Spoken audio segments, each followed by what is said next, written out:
Days of Our Lives preview update for next week. February 10th to 14th reveals shocking twists and unexpected betrayals that will leave viewers on the edge of their seats. Relationships will be tested, secrets will be exposed, and a dangerous game of deception will take center stage. One of the most talked about storylines this week involves Gabby Hernandez and JJ Devereaux. Their rekindled romance seemed like a dream come true after years apart, especially after their harrowing encounter with Clyde Weston. When Gabby risked her life in pursuit of the criminal, JJ was deeply moved by her bravery. The intensity of that moment reignited their connection, and for a while, it seemed like nothing could come between them. However, the honeymoon phase may be short-lived. Next week, the police will decide to slow things down with the bold fashionista, and that could spell trouble for her relationship with JJ. Rumors suggest that he may be having second thoughts about their fast-paced romance, leaving Gabby blindsided. Will he decide to walk away just when things were getting good? And if so, what will Gabby do next? Meanwhile, Stephanie Johnson and Alex Kyriakis are navigating troubled waters of their own. Their relationship has had its share of ups and downs, but now, a new complication threatens to tear them apart. Joy Wesley, who once had her heart broken by Alex, may not be willing to forgive and forget. Even though she knows he harbors feelings for someone else, she remains convinced that she still has a chance with him. But will her determination lead her to take drastic measures? Tensions will reach a boiling point in the week ahead, and Stephanie and Alex may find themselves caught in the middle of Joy's quest for revenge. If she feels wronged, she may stop at nothing to ensure that no one else gets their happy ending, especially the couple that she believes stole hers. As if the drama in Salem wasn't intense enough, Belle Black and EJ DiMera are at it again.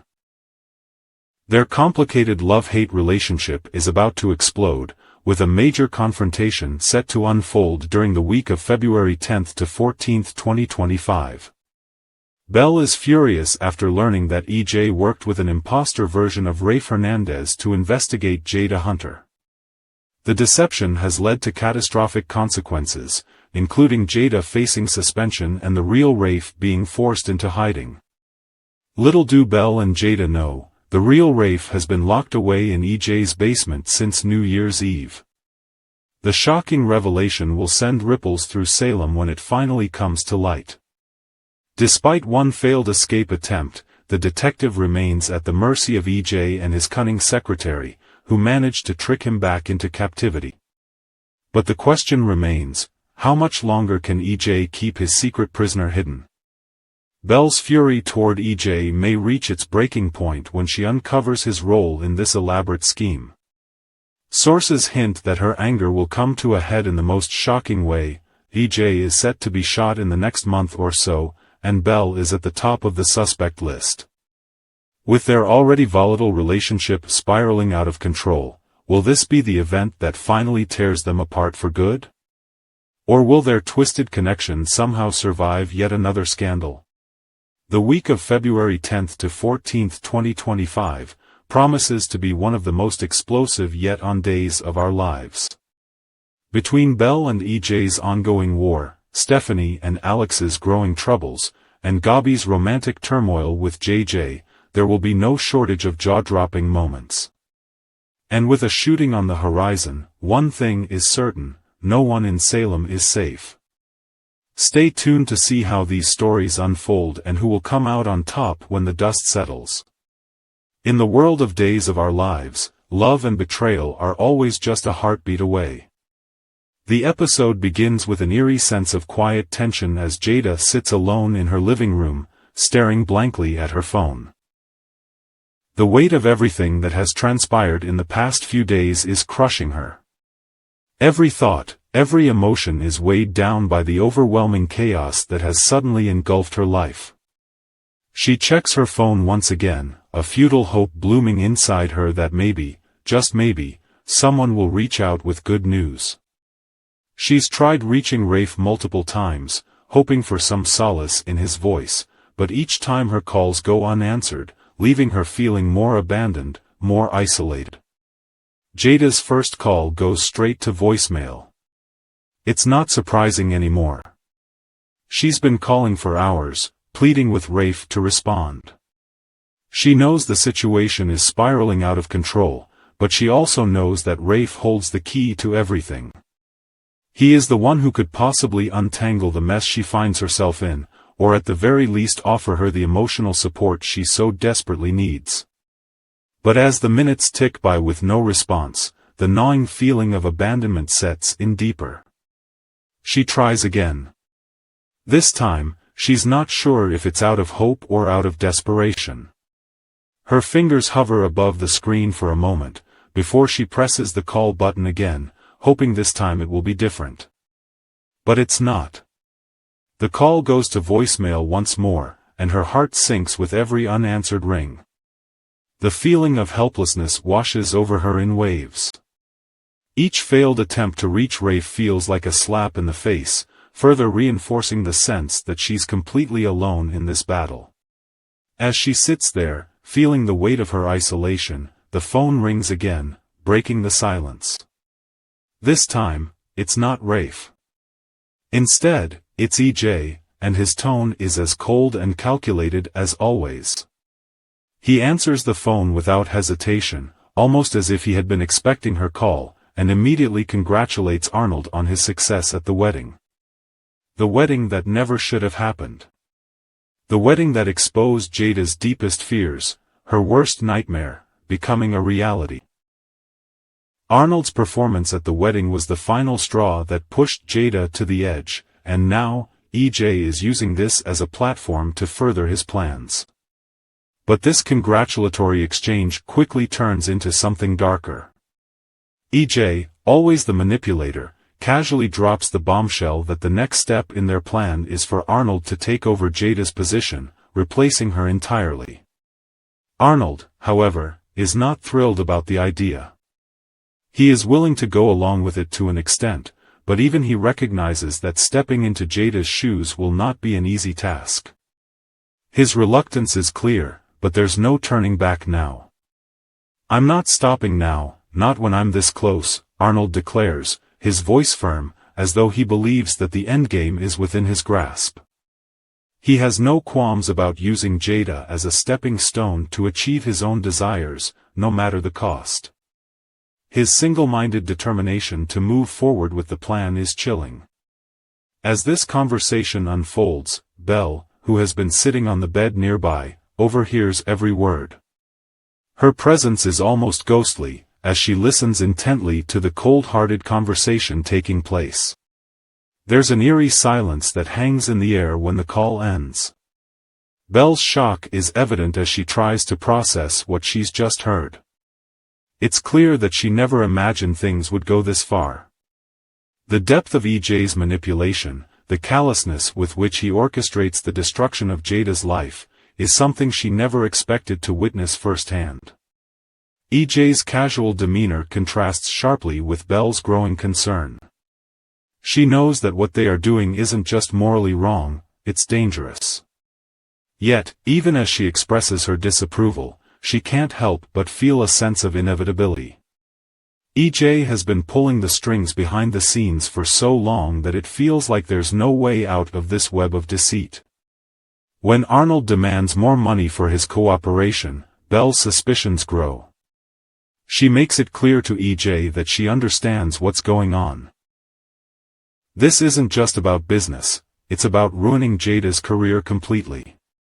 Belle's voice shakes with disbelief as she questions why EJ hired Rafe in the first place, why he is so determined to have Rafe dig up something incriminating.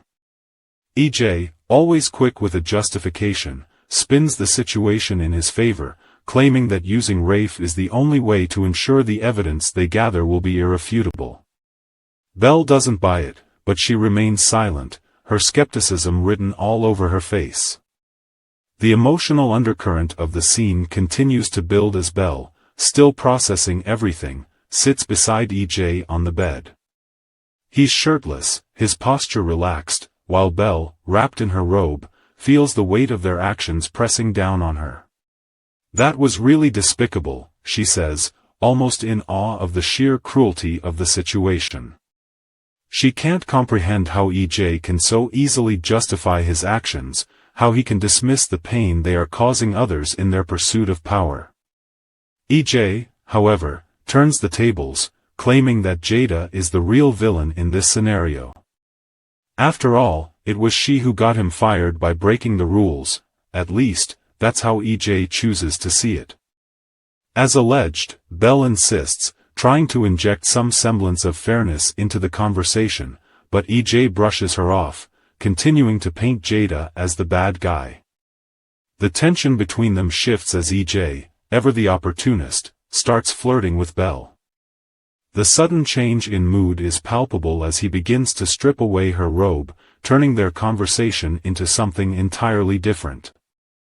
There's a chilling sense of manipulation in the way EJ orchestrates the situation, his ability to switch from calculated manipulation to physical intimacy with ease. Belle, still reeling from the conversation, responds to his advances, and soon, they find themselves tangled up in a passionate, but ultimately empty, encounter. It's as if the physical connection between them is a temporary escape from the emotional turmoil that surrounds them. Afterward, EJ cracks a joke about how Sammy and Belle used to slap him around for fun, attempting to lighten the mood. But Belle, ever the realist, insists that they have nothing to fear from Sammy. EJ, however, remains cautious.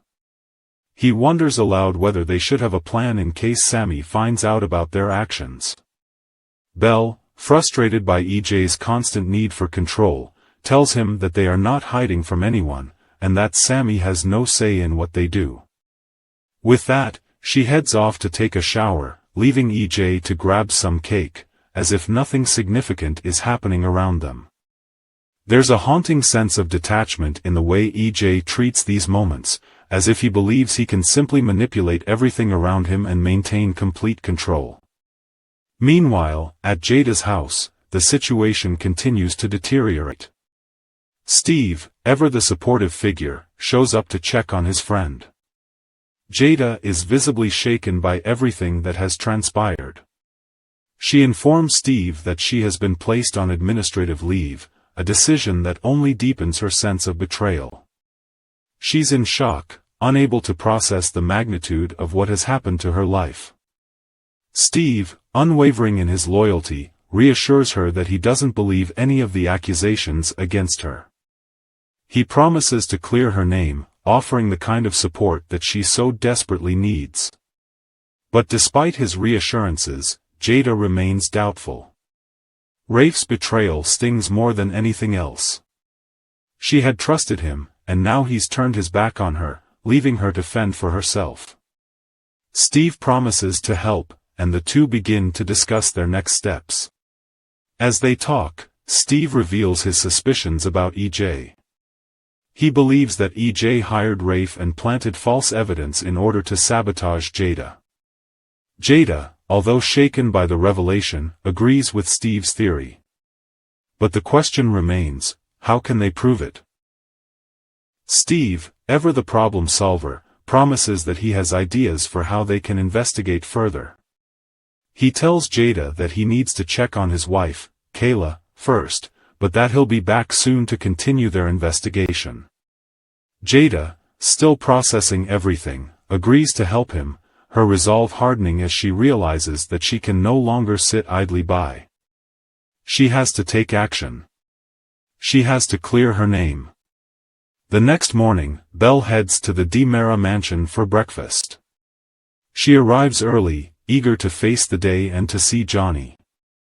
As she enters the living room, she's met with an unexpected sight, Jada. Without skipping a beat, Jada asks about EJ, her eyes scanning the room in search of him. Belle, ever the diplomat, tries to downplay the situation, telling Jada that she's simply visiting her nephew. But Jada, determined to get to the bottom of everything, confronts Belle head-on.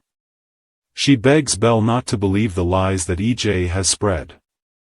She insists that everything is a setup, that EJ is behind all of it. Belle listens, her face a mask of confusion and disbelief.